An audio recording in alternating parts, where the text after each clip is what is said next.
ओम शांति। भाग्य विधाता इस पुस्तक में आज हम पढ़ेंगे 18 जनवरी का मेरा अनोखा और अविस्मरणीय अनुभव। इस विषय पर दादी प्रकाश मणि जी अपने अनुभव सुनाती है। चलिए आज हम इसे पढ़ते हैं। हृदयस्पर्शी एवं अनोखी उस घड़ी के अनुभवों को बाप समान आदरणीय दादी प्रकाश मणि जी इस प्रकार सुनाती है कि मीठे बाबा दादी को सदैव बेहद सेवाओं में कभी कहाँ भेजते ही रहे। अनेक सेंटर खोलने के निमित्त बनाया। कभी दिल्ली तो कभी मुंबई, कभी कोलकाता तो कभी बिहार भेजते थे। विदेश में जापान आदि की भी अचानक यात्रा कराई। सदैव बाबा का यह वरदान था कि बच्ची हर समय एवं रेडी रहना। बाबा का एक इशारा आता था कि तुम्हें यहाँ से वहाँ जाना है। मैं कहती थी जी बाबा। बाबा रोज़ बेहद सेवा की कुछ न कुछ प्रेरणा भी देते थे और आज्ञा भी करते थे। 18 जनवरी से पहले मैं गामदेवी मुंबई में रहती थी। थोड़े दिन पहले ही मुंबई से बाबा के पास पार्टी लेकर आई थी। पार्टी लेकर चली गई।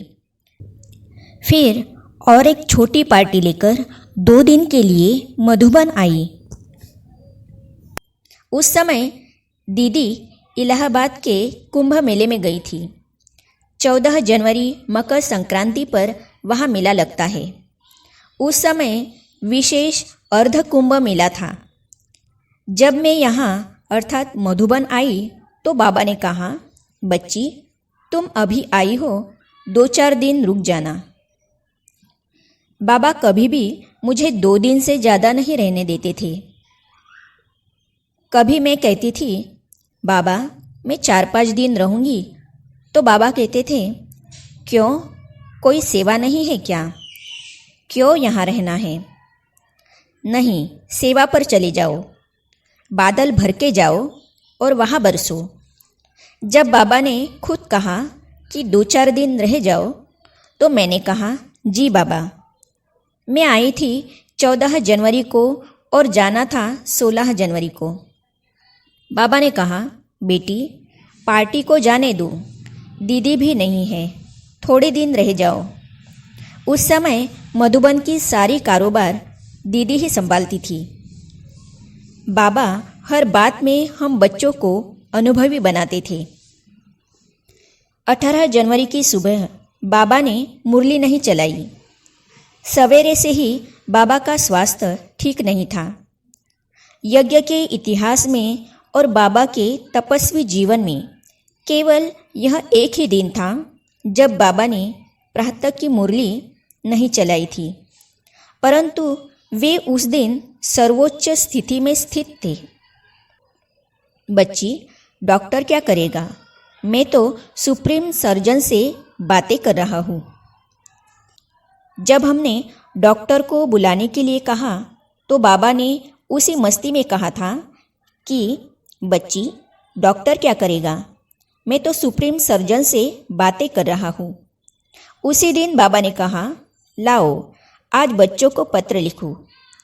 बाबा के हाथ में थी वह लाल कलम जिसके सुंदर अक्षर सभी के दिलों को खींच लेते थे। बाबा ने सभी पत्रों के उत्तर दिए। बाबा ने लिखा था बच्चे सदा एक मत होकर चलना है, एक की याद में रहना है और सदा शक्तियों को आगे रखना है, तभी सेवा में सफलता होगी। ये अंतिम पत्र कई बच्चों ने अपने दिल में छुपाकर रख लिए थे। कितनी सौभाग्यशाली थी वे आत्माएं जिन्हें स्वयं सृष्टि रचयिता ब्रह्मा ने अपने हस्तों से पत्र लिखे थे। दिन में बाबा अंगुली पकड़कर मुझे मधुबन का आंगन घुमाते रहे। उस समय यह ट्रेनिंग सेंटर बन रहा था। बाबा मेरी अंगुली पकड़कर दिखा रहे थे। दिन का भोजन कर बाबा ने विश्राम भी किया। शाम के समय कोई पार्टी आई थी। बाबा उनसे भी मिले। फिर उस दिन बाबा ने कहा, आज रात का भोजन थोड़ा जल्दी कर देते हैं। उस दिन बाबा ने रात 7:30 बजे भोजन किया। वैसे तो रोज़ 8:30 बजे भोजन करते थे। भोजन के बाद बाबा रात्रि क्लास में भी आए। क्लास में बाबा ने शिक्षाओं भरी मधुर मुरली सुनाई। अच्छा बच्चे, विदाई। उस दिन बाबा 8 बजे ही क्लास में आए और साकार रूप के वे अंतिम महावाक्य तो दिल में समाने जैसे हैं। बाबा ने कहा था, बच्चे, सिमर सिमर सुख पाओ, कलह क्लेश मिटे सब तन की, जीवन मुक्ति पाओ। बच्चे, निंदा हमारी जो करे, मित्र हमारा सोई। तुम्हें किसी की भी निंदा नहीं करनी और किसी से वैर विरोध भी नहीं रखना। इस प्रकार याद की यात्रा पर बल देते हुए यज्ञपिता बाबा खड़े होकर गेट की ओर चले और फिर गेट पर रुक गए और बोले, बच्चे, निराकारी, निर्विकारी, निरहंकारी बनो। जैसे बेहद का बाप संपूर्ण व सदा निर्विकारी है, सदा निराकार है, निरहंकारी है, वैसे ही बच्चों को भी बनना है।